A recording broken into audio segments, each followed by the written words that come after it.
As he notified the world that the leader of ISIL was dead, U.S. President Trump championed his own achievements by making the death of Abu Bakr al-Baghdadi sound more significant than that of Osama bin Laden. This is the biggest there is. This is the worst ever.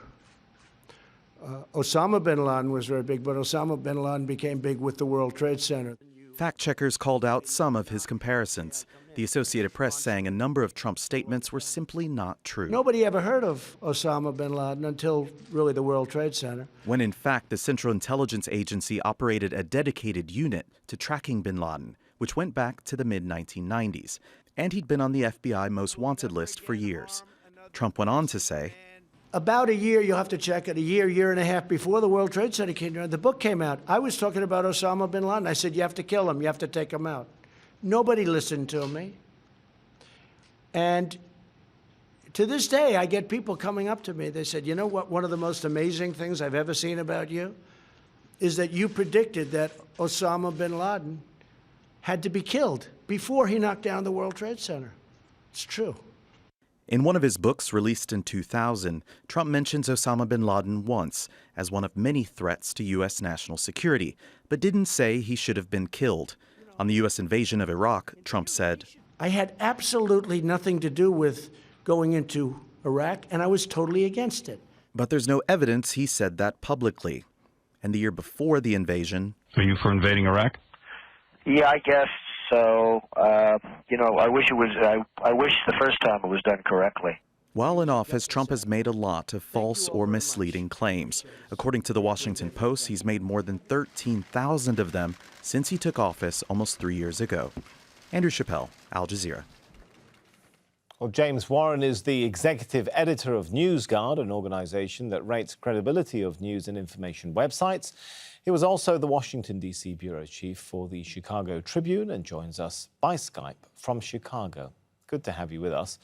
I'm sure you're not entirely surprised by some of the fact-checking issues going on with Sunday's speech by the U.S. president, but it did get a lot of attention that would have otherwise been paid to impeachment. In a sense, has he won? Isn't that what he wanted?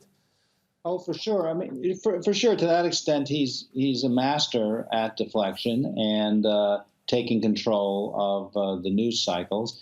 It's one particular reason why the traditional daily news briefing by a spokesman is now a thing of the past. People all around the world, your viewers will often see him with maybe a helicopter whirring in the background outside the White House, taking questions forever and ever. He can decide which ones he supposedly hears and which ones he doesn't.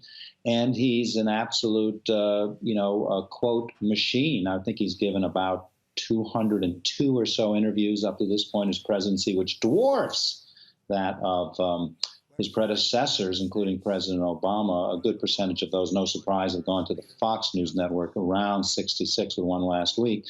And at this very moment, as we're speaking, he is speaking to the nation's police chiefs, not too far away from where I'm sitting here in Chicago, and has come in blasting in classically petulant, puerile, hyperbolic fashion, bashing the city of Chicago for its high homicide rate, and getting particularly personal and thus newsworthy as he has attacked the superintendent of police in Chicago, who has decided not to attend this function this morning.